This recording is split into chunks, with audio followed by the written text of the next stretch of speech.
I just kind of like brushed it off, went into the car, looked at my arm and saw that my whole arm was like burning.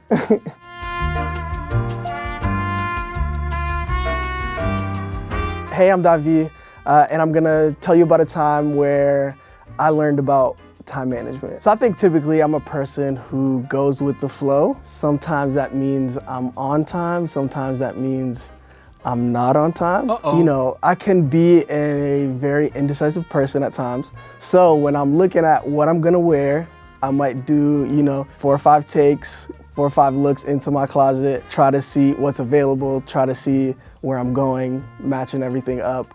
I've sometimes been known to be late to really important events, a wedding of a good friend.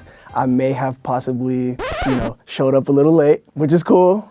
It's not cool, but we worked it out. I think sometimes I wait until the last minute to get ready. That might mean, taking a shower when I'm supposed to be leaving, or trying a whole outfit on and then being like, I don't know if that's it, switching my outfit. And then gradually all those little things lead into me pulling up to a wedding about 15, 20 minutes late, unfortunately. Certain things that come with being late, you're always gonna get those stares. You're gonna get the stares from your friends, but that's okay because they should know who you are.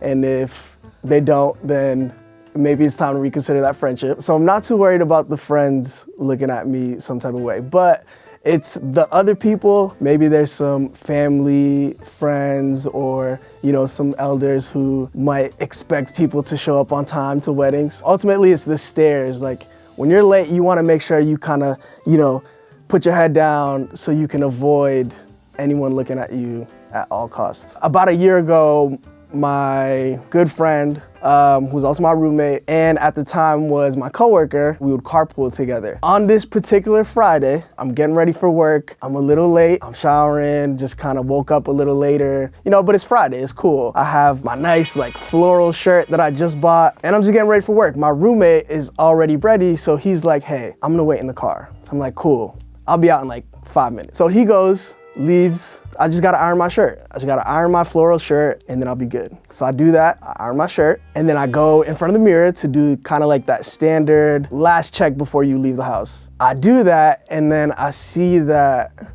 on my left shoulder, there's a little piece that's unironed still. Knowing that, I'm like, I gotta fix my shirt.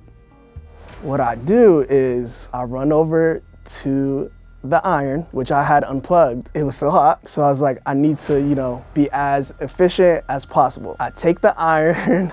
In my head, I'm like, okay, I'm just gonna pat my shoulder real quick, just kind of, smoothing this area out. I do that, I take the iron, I pat my shoulder. Out of nowhere, the iron jumps a little bit. I don't know what happened, it wasn't me. It did it on its own. It jumped and slid down my arm, and I burnt myself. But it was kind of that moment, you did something you weren't supposed to do and it hurt, but you can't, you just gotta eat it. It hurts, you can't really show emotion. I just kind of brushed it off, went into the car, looked at my arm and saw that my whole arm was burning. So right when I burnt my arm, I realized that, although my intentions were perfect, trying to be efficient, I'm trying to make sure my friend gets to work at the right time. But at the same time, I probably should have chilled out a little bit, maybe, take the shirt off and then iron it. Probably would have been the best direction to go in. Nonetheless, it's a lesson learned about, taking your time management. Don't iron your clothes while it's on you. And I think I'm still growing from that. Have I ironed my clothes while it's still on me again after this happened? Maybe, but growth is a long-term process, and ultimately, that's what I'm striving for.